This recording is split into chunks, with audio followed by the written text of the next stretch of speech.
गजाननं भूतगणाधिसेवितं कपित्थजम्बू फलचारुभक्षणं उमासुतं शोक विनाशकारकं नमामि विघ्नेश्वर पादपंकजम। समस्त देशवासियों को, भाइयों को, बहनों को विनोद दुबे का पवित्र पावनी देवभूमि उत्तर प्रदेश से जय श्री कृष्ण, राधे राधे, जय श्री राम। आज का प्रसारण जो है आप देख रहे हैं विनोद प्रहरी यूट्यूब चैनल के माध्यम से। और आज के इस विनोद प्रहरी यूट्यूब चैनल पर हम अपने भाइयों को गणेश जी के आध्यात्मिक रहस्य क्या हैं उससे संबंधित कुछ जानकारी हम जो है देने का प्रयास कर रहा हूं, कोशिश कर रहा हूं। कदाचित इसमें कहीं कोई त्रुटि हो, कोई दोष हो, हमारे विद्वान भाई, हमारे कथावाचक, हमारे ज्योतिषाचार्य भाई, हमारे गुरुजन, हमारे माता पिता या हमें फॉलो करने वाले भाई अगर कहीं कोई त्रुटि पावें तो हमें क्षमा करें। हम काफ़ी प्रयास करके इस आलेख को, इस विचार को, इस धर्म की चर्चा को इस यूट्यूब चैनल पर इसलिए प्रसारित कर रहा हूं कि हमारे इस विचार को, हमारी इस जानकारी को दूर दराज के लोग भी देखें, सुनें, अपने जीवन को धन्य बनाएं। तो आज हम अपने भाइयों को श्री गणेश जी के आध्यात्मिक रहस्य क्या हैं इस पर चर्चा करने चल रहा हूं। साथियों, भारत देश की सभ्यता, संस्कृति का त्यौहार एक अभिन्न अंग है। हमारे कहने का तात्पर्य है कि हमारे यहाँ जो भी त्यौहार आते हैं उसका महत्व ही भैया अलग है। त्यौहार हमारे जीवन में विभिन्न प्रकार की खुशियाँ, उमंग, उत्साह ले करके भैया आते हैं। और इन्हीं त्योहारों में से एक त्यौहार है गणेश चतुर्थी। लगभग हमारे सभी भाई अब परिचित हो गए होंगे, जान गए होंगे कि आज हम चतुर्थी से संबंधित, गणेश चतुर्थी से संबंधित इस वीडियो में जो है जानकारी देने का प्रयास कर रहा हूं। देखिए साथियों, गणेश जी के पूरे शरीर को, सिर को अलग करके देखेंगे तो मनुष्य का ही शरीर दिखाई देता है, परंतु इस शरीर को हाथी का चेहरा दिया गया है ना, इसलिए उन्हें गजराज भी, या माफ़ कीजिएगा, उन्हें गजधर भी कहते हैं, जिनमें हाथी के समान अंग जो है दिखाई देते हैं। आँख, कान, सूंड, दांत आदि। परंतु इन सभी के पीछे जो आध्यात्मिक रहस्य है वह इस प्रकार से है बंधु। वही सब रहस्य इस वीडियो के माध्यम से हम जो है शेयर करने का प्रयास कर रहा हूँ। साथियों, सूंड जो है आध्यात्मिक शक्ति की प्रतीक है। हाथी की सूंड इतनी मजबूत और शक्तिशाली होती है कि वह वृक्ष को भी उखाड़कर सूंड में लपेट करके भैया उठा लेती है, उठा लेगा। जितना आज के बुलडोजर या क्रेन में ताकत होती है उससे कहीं ज़्यादा सूंड में ताकत होती है। और सूंड जो है दोनों का कार्य कर सकता है। साथ ही छोटे छोटे बच्चों को प्रणाम करता है, किसी को पुष्प अर्पित करता है ना, पानी का लोटा चढ़ा करके पूजा करता है। सुई जैसी सूक्ष्म चीज़ों को भी सूंड जो है उठा लेता है। ज्ञानवान व्यक्ति भी अपने मूल आदतों को जड़ों से उखाड़कर फेंकने में समर्थ होता है। साथियों, सूक्ष्म से सूक्ष्म बातों को भी धारण करने के लिए दूसरों को सम्मान, स्नेह, आदर देने में वह कुशल होता है। अपने पुराने संस्कारों को जड़ से पकड़कर निकाल फेंकने के लिए भी हाथी की सूंड जैसी उसमें आध्यात्मिक शक्ति होती है। इस तरह हाथी की सूंड ज्ञानी व्यक्तियों की क्षमताओं का प्रतीक है। अब भैया कर्ण कान, इनके कान जो है पंख जैसे बड़े बड़े होते हैं। बड़े बड़े खुले कान हमें यह शिक्षा देते हैं कि आवश्यक एवं महत्वपूर्ण बात चाहे वह स्वयं के प्रति हो या अन्य के प्रति ध्यान से सुने। कान को मुख्य ज्ञान इंद्रिया माना गया है। गुरु भी जब अपने शिष्य को मंत्र देते हैं तो उनके कान में ही उच्चारण करते हैं। आपने देखा होगा कि उच्चारण करते हैं। भगवान ने जब गीता ज्ञान दिया तो अर्जुन ने कानों के द्वारा ही उसे सुना। अतः बड़े बड़े कान ज्ञान श्रवण के प्रतीक हैं। वह ध्यान से जिज्ञासापूर्वक ग्रहण करने की भावनाओं को भी भावना से पूरा चित्त देकर सुनने के प्रतीक हैं। ज्ञान की साधना में श्रवण, मनन और निज अध्ययन, यह तीनों पुरुषार्थ बताए गए हैं। इसमें सबसे प्रथम श्रवण है। ज्ञान के सागर परमात्मा के विस्तृत ज्ञान का श्रवण इन बड़े कानों से समुचित करना ही इनकी प्रतीक है। साथियों, आँखें,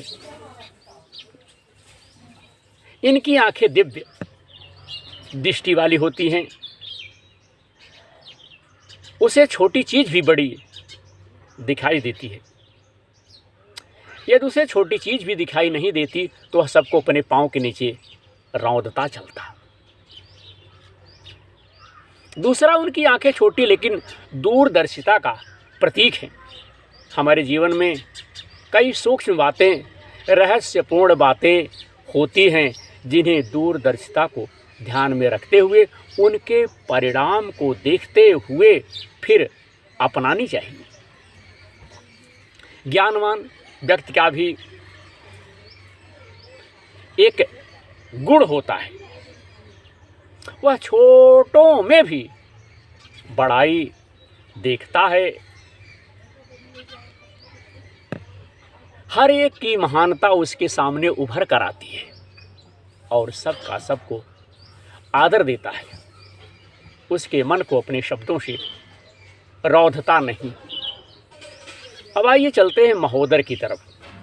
बोलचाल की भाषा में यह कहा जाता है कि इनका पेट तो बड़ा लंबा है, बहुत बड़ा है, इनको कोई भी बात सुना दी जाए तो वह बाहर नहीं निकलती है। गणेश जी का पेट बहुत बड़ा होता है, जो कि सामने की शक्ति का प्रतीक है। ज्ञानवान व्यक्ति के सामने भी निंदा, स्तुति, जय पराजय, ऊंच नीच की परिस्थितियां आती हैं, परंतु वह उनको स्वयं में संभाल लेता है। गणेश जी का भी लंबा पेट अथवा बड़ा पेट महोदर ज्ञानवान के इसी गुणों का प्रतीक है। भैया, गणेश जी की 4 भुजाएं हैं। यह 4 भुजाएं दिखाई जाती हैं। उनमें से एक में कुल्हाड़ी दिखाया जाता है। कुल्हाड़ी तो काटने का एक साधन है। ज्ञानवान व्यक्ति में ममता के बंधन काटने और संस्कारों को जड़ से उखाड़ने की क्षमता होती है। उसी का प्रतीक यह कुल्हाड़ी है।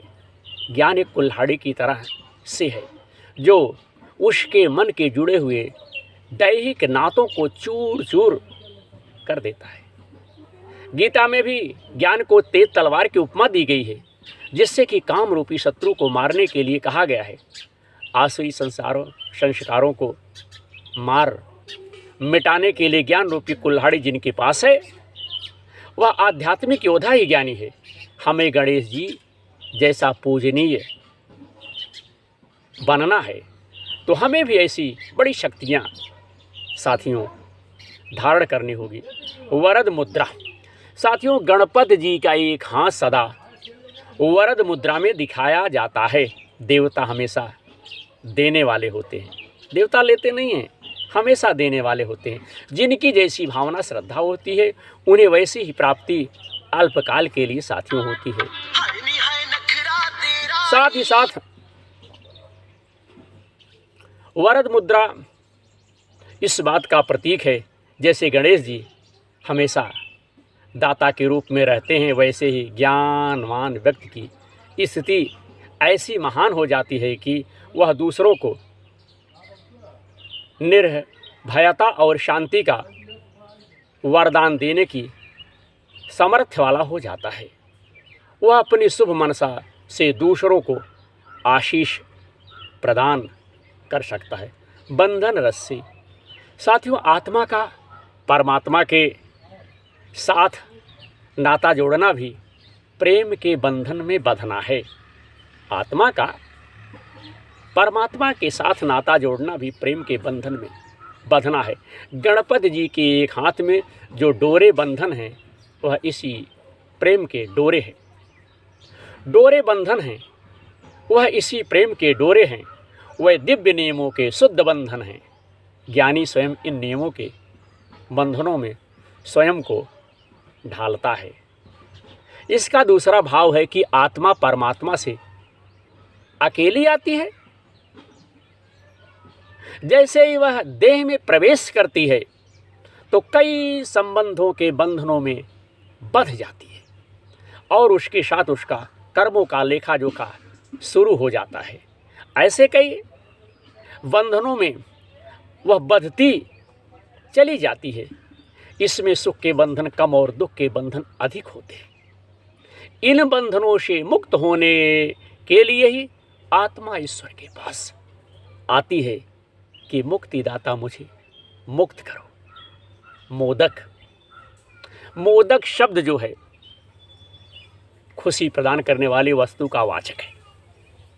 लड्डू बनाने के लिए चनों को पीसना, भिगाना, भूनना पड़ता है, तब कहीं जा कर के वह प्रिय पदार्थ भैया बनता है। इसी प्रकार ज्ञानवान व्यक्ति को भी अनेक कठिनाइयाँ, संकटों, दुश्वारियों इत्यादि में से गुजरना पड़ता है, अर्थात उसे तपस्या करनी पड़ती है। जीते जी मरना होता है और इसी से वह अधिकाधिक मिठास व ज्ञान का रस अपने आप में भरता है। तब वह स्वयं भी सदा खुश रहता है और दूसरों को भी खुशी प्रदान करता है, खुशी देता है। इस प्रकार हाथ में मोदक का होना ज्ञान निष्ठा, ज्ञान रस से सराबोर स्थिति का प्रतीक है। इसका दूसरा भाव यह है कि हम हमेशा मुख से मीठा बोले, हैं, कड़वा न बोले, हर एक को सुख पहुँचाएं, ऐसे बोले कि किसी का मान सम्मान और बढ़े। गणपति जी के अलंकारों व प्रतीकों का उल्लेख किया गया है। इससे यह निष्कर्ष निकलता है कि गणपति जी परम पिता परमात्मा माँ द्वारा प्राप्त ज्ञान को गहराई से समझने वाले, उसे जीवन में पूर्णता व्यवहार में लाने वाले, स्वयं लक्ष्य स्वरूप और ज्ञान की शक्ति को प्राप्त करने वालों के समान प्रतीक हैं। गणपति अथवा गणनायक एक प्रकार से प्रजापति अथवा प्रजापति शब्द का पर्यायवाची है, क्योंकि गण और प्रजा लगभग समानार्थक भैया हैं। अतः कहा जा सकता है कि गणपति प्रजापति ब्रह्मा ही थे। यह उनका कर्तव्यवाचक नाम है, क्योंकि प्रजापति ब्रह्मा ने ही परम पिता परमात्मा शिव से ज्ञान को प्राप्त कर ज्ञानियों में श्रेष्ठ स्थान प्राप्त किया और परम पिता परमात्मा शिव ने उनके पुराने संस्कारों के स्थान पर नए संस्कारों और दिव्य बुद्धि साथियों प्रदान की।